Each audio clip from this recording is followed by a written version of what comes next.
Hey, Randy Joe here, and this is 1000 Reviews, the series where I plan on reviewing every single album from the 1001 Albums to Listen To Before You Die book. And today we're looking at the 1984 Frankie Goes to Hollywood album, Welcome to the Pleasuredome. Frankie Goes to Hollywood released this debut album underneath the ZTT label, produced by Trevor Horn with art direction from Lawrence Cole, nationality UK, and a running time of 64 minutes and 1 second.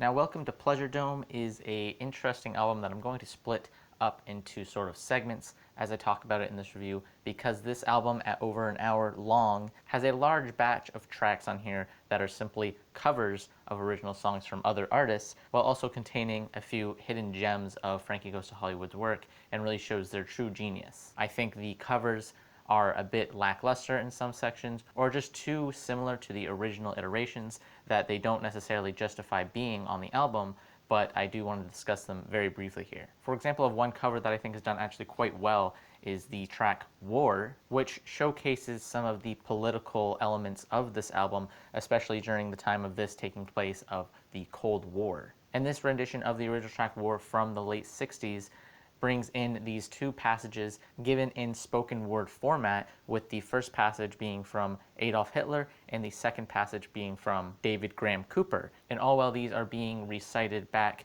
verbatim, they are being given in a Ronald Reagan impression, which is obviously, due to the time of this release, a very political and hard-hitting element of the track. And it's all being done by Chris Berry, who is impersonating Ronald Reagan throughout. And this very idea to me is just so layered in itself that it brings a lot more oomph to the track, and definitely brings more power to the track that the original seemed to have lacked, as the original was a bit more vague, a bit more open, and not necessarily as detailed. This, incorporating the Ronald Reagan elements, ties it much more to the Cold War time of this track and showcases the politics of the time. An argument can be made that this makes the track dated in a sense, but I think, if anything, it makes it more original and more unique. And in my opinion, with this being more expanded upon from the original track, it also makes it more enjoyable than the original. There's the song Fury, which is a cover of the Gary Marsden song Ferry Cross the Mersey, but this version is shortened from the original and is more lackluster than the original. Another similar song that has shortened down an original cover is the Dionne Warwick song San Jose on here, which I really do like instrumentally and vocally. I think it's very gentle and sweet and brisk, but again, isn't necessarily strong enough to merit being on this album, especially given the runtime of this album already being over an hour long. And then of course there is the biggest cover on this thing, Born to Run, which is the cover of the Bruce Springsteen original. This is going to be my most controversial opinion on this channel in a while, but I do not like the original version of Born to Run by Bruce Springsteen.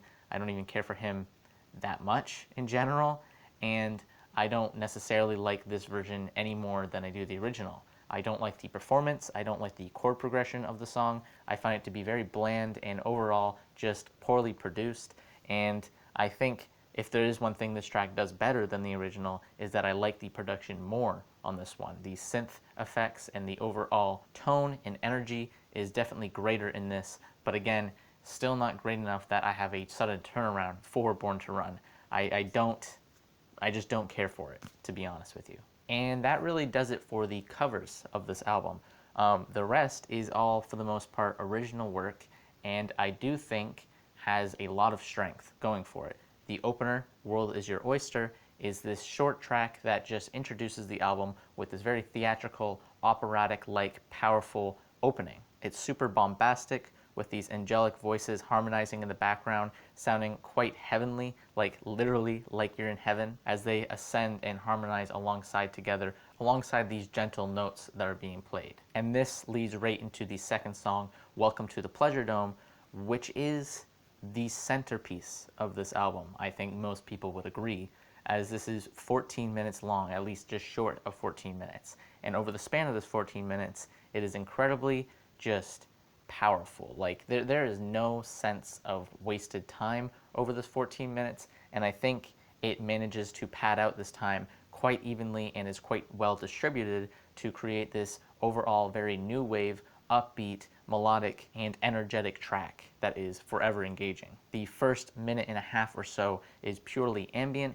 with these wildlife sounds before jumping right into the just new wave sounds that were so predominant at the time. But this one especially is just so well produced and so visceral that it really gets you moving.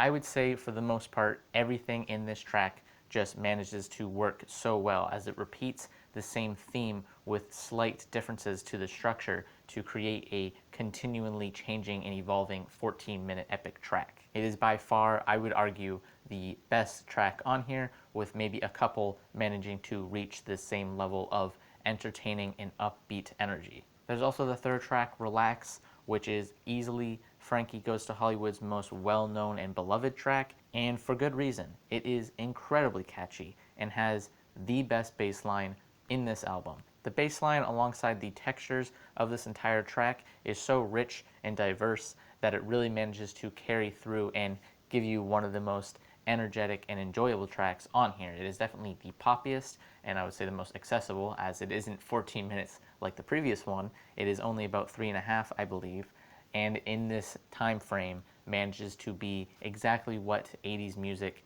should have been. At least in my opinion, this is the sort of 80s sort of synth pop that I enjoy.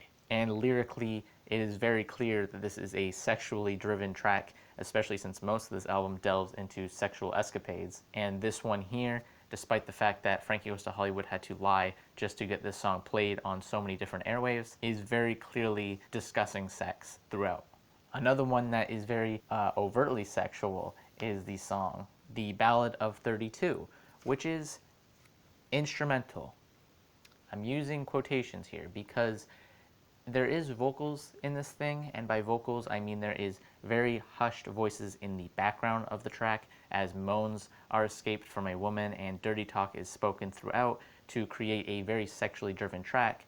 But beyond that, there really isn't anything here. Even the instrumental aspect of this thing is quite bland and boring compared to the rest of this LP.